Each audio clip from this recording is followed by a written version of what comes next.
Body language segment tonight. Secretary of State Hillary Clinton still a powerful political presence, and some believe she will run for the president. Will you ever run for president again? Yes or no? No.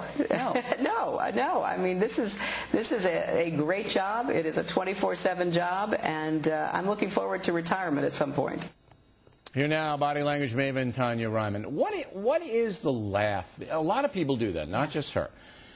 It's not a funny question, right? There's no humor involved, and you know, there's this cackle, and I'm going, what is that? It serves two purposes. First, it serves as a time taker, so that she can kind of give herself a few extra seconds. But more importantly, it serves as a decoy.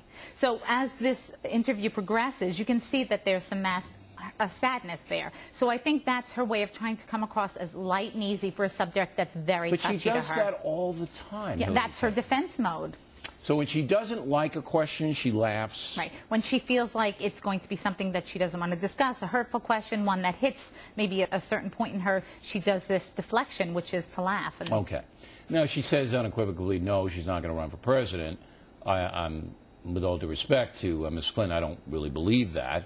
I did notice that she looked down to the right, and that's something that she tends to do consistently. So for me, the impression I got was she might, in her mind right now, think she's not going to do it. But if that's the case, it's not a decision she's happy with. Why would you say that, though? I mean, there are so many things that could happen. She wants to be president. There's no doubt about it. Yeah. Barack Obama, nobody knows how that's going to work out. Right. She's still young enough to do it. So why would you say, no, I like this job, I want to retire? She doesn't want to retire. And not only Nobody's buying that. Not only that, as she said, oh, this is a great job, the eyes were up. It was so emphatic that you knew it was contrived. Yeah. So as you see here, how the eyes are up like that. She may like the job. I don't know. She may like it. All right, let's go on to the balloon boy. And we don't like to do body language on kids too much, but this was such a dramatic thing because the little boy basically outed his parents in a massive balloon fraud, and now the parents are in big trouble. Roll tape. Falcon, did you hear us calling your name at any time? Hmm? You did? You did? Why didn't you come out? You guys said that, we did this for the show. Man. No. You didn't, You know, it's really too bad. Yeah. It really is too bad. It's very sad. And here were some of the cues that I picked up that it's potentially deceptive.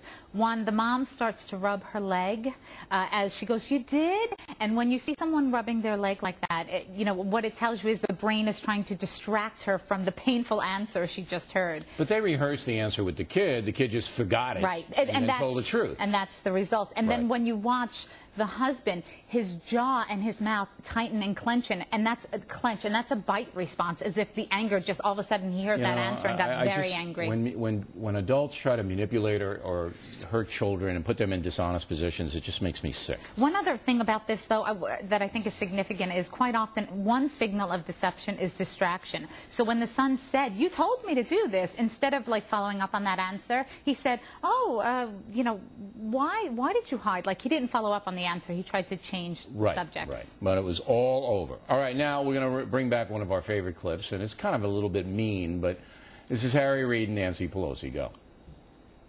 Madam Speaker, the one thing that I think was interesting is that everyone, Democrats and Republicans, said whatever decision you make, we'll support it, basically.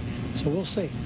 All right, that's Miss Tanya's favorite clip of all time. You love that clip. I do love that clip. It was so blatant, everything from the way she starts to move away, and you can automatically see the contempt in her mouth. Watch her mouth, how it tightens up as she tries to pull away. Now, notice how the lower body angles first, and then you see that. And then the best is she has this look of masked anger because the smile really isn't going up. And then the skeptical look that comes at the very end where she kind of widens her eyes and looks up, which we'll see in a second. Here we go. Whoop. So now, this is basically, this guy's a dork. I want him away from me. I hate him, and let's get out of here. But what's great about that is a look that children do all the time when they're in complete and utter disagreement. It's like, oh my God, you know. So it was so blatant. It was comical. And if there wasn't Botox involved, with all due respect, there might have even been more expression. There was a lot going on there.